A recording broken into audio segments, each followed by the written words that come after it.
think about your likeness in the Kanye West stuff? Nah, I ain't talking about all that. You aren't? What? Or likeness? Well, you know, Did they show him with his in his white mouth? Who's? Tell him Whack 100 says that. Wendy Williams uploaded a picture of her with the sexy Can I Singer to Instagram, captioned, "Guess who's treating me to brunch? He's very cute and very married. I'm close to his family, and he is my little brother."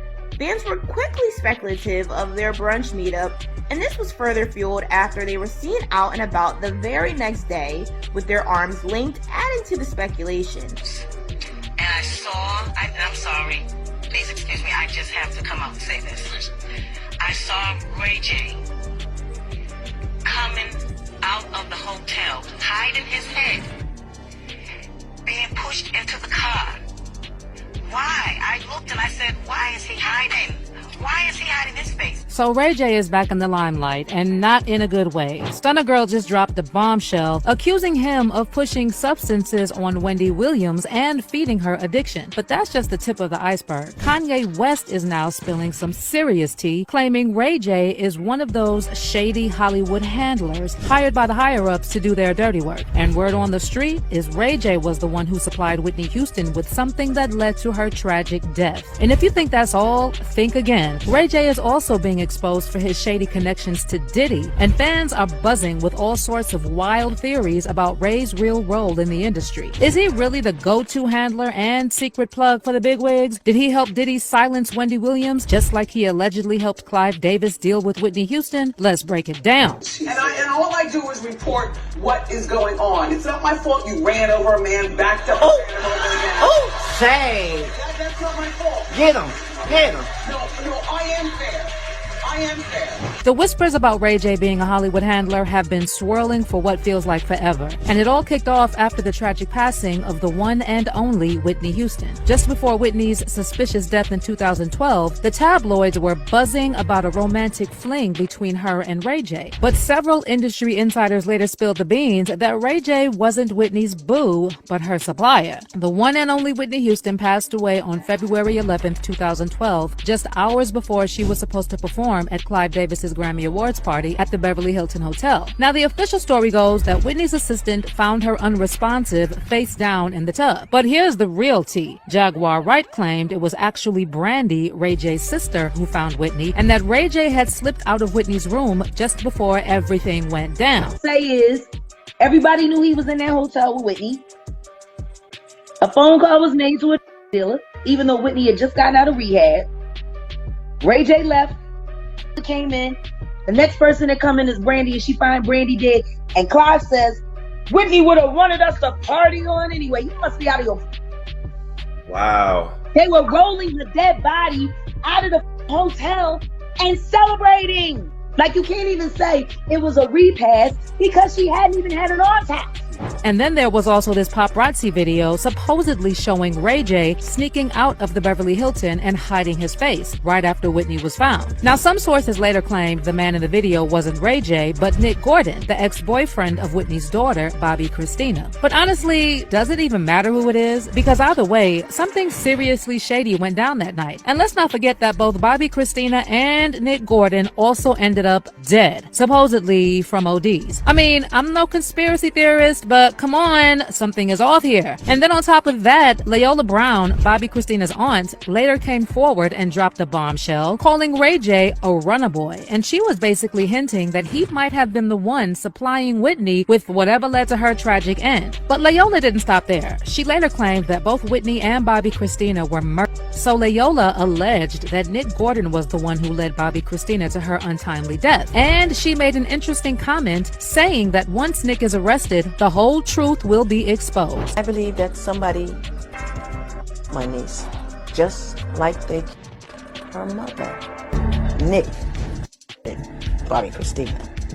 When Nick gets arrested, everything will fall like dominoes. But isn't it just a little too convenient that right after Layola pointed the finger at Nick Gordon, he also passed away from a supposed OD? The whole situation reeks of something sinister. Like whoever allegedly pulled the strings to get Ray J and Nick Gordon involved in eliminating Whitney and Bobby Christina has some serious power. And adding even more to the suspicion, forensic pathologist Cyril Wecht revealed that the water in Whitney's bathtub was burning hot. So hot that bathing in it would have been extremely painful. Not only that, but it appears that Whitney had sustained some injuries before she was submerged in the water. Wecht told ABC News, "I think she fell into this very hot water. That accounts for a little bruise that was seen in the left forehead area, some other pressure markings on the face, including the slight laceration of the lip. And the fact that she was lying face down, I think that this lady fell into the water. She was unconscious, dead, or dying when she fell into the tub." Now, there's been a ton of gossip swirling that Whitney's longtime mentor, Clive Davis, might have used Ray J to lure Whitney back into substance use after her rehab stint. Let's not forget that while all the drama was unfolding the night Whitney passed away, Clive was partying it up in the same hotel, fully aware that Whitney's lifeless body was just upstairs.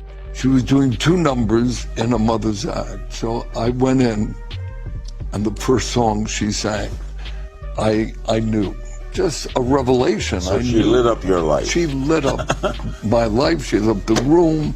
I knew that I had to sign her. I was there that historic night, that party that you throw every year, and the tragic day that she died. That there were many. Why did you let the party go on? Of course, this is a personal thing. But the Grammys were the next night. You don't cancel. You turn an evening into a tribute. You did a magnificent evening. Into... Did you give a thought to canceling? Never.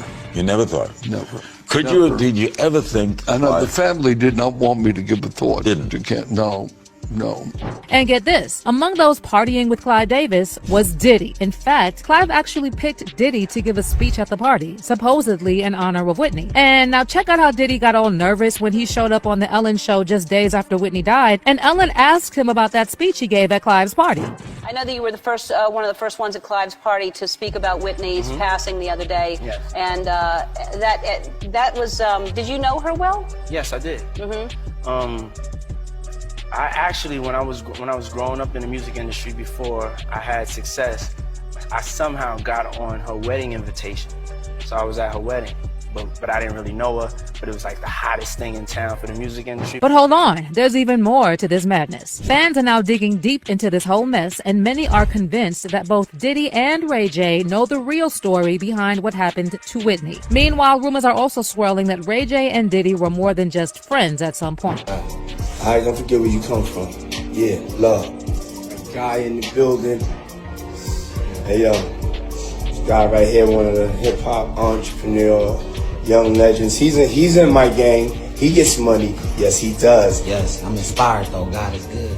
And then we also can't forget that Ray J once threatened Fabulous that he would send one of his male friends who like men to violate him. I'ma smack the out that. Don't try to get Fab on the line and squash the Nigga, get Fab on the line right now. I'll smack the out that. You can't smack him over the phone, Ray. On the phone that like, and they gonna rape that over and stick it in that. All right. Oh my God. So, was Ray J talking about Diddy here? And if not, why is he friends with men who would be willing to violate other men? But here's where the plot thickens even more. Reports are now emerging that Diddy allegedly used Ray J for another shady task: to silence Wendy Williams and stop her from airing his dirty laundry. But we come from a very homosexual era of hip hop as well. There was a radio personality once upon a time. Her name was Wendy Williams, and she was practically burned at the stake for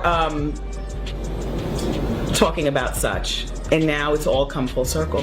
There were many situations, none of which to talk about, but there were many situations back in the day in my career, and it's all coming full circle now. So it's no secret that Wendy and Diddy have had beef for ages, with Wendy being outspoken about Diddy's alleged double life. According to Diddy's ex-bodyguard Gene Deal, Diddy even got Wendy kicked off of her radio show after she got her hands on some incriminating photos.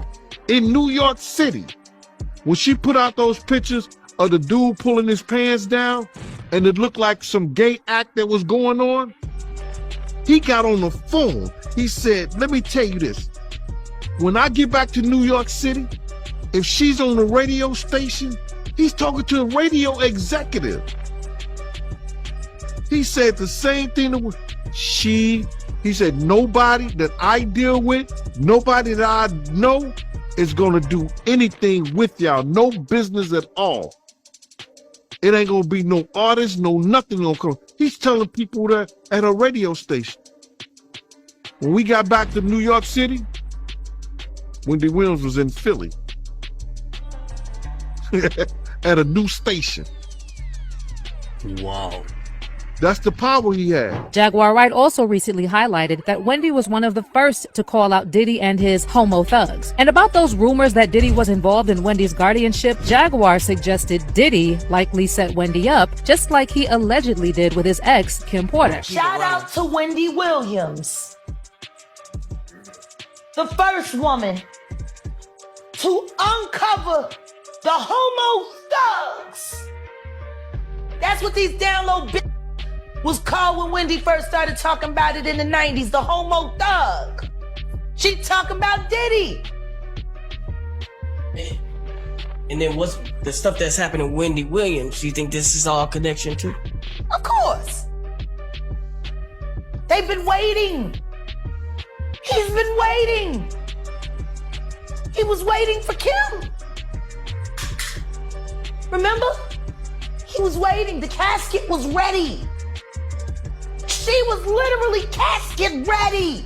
And let's not forget, Wendy wasn't just spilling the tea about Diddy's rumored DL lifestyle. She had the scoop on a whole bunch of shady things he was involved in, including alleged crimes. She was also way ahead of the curve in warning about Cassie's safety. In fact, 3 whole years before Cassie finally broke free from Diddy's grip. Hey, I gotta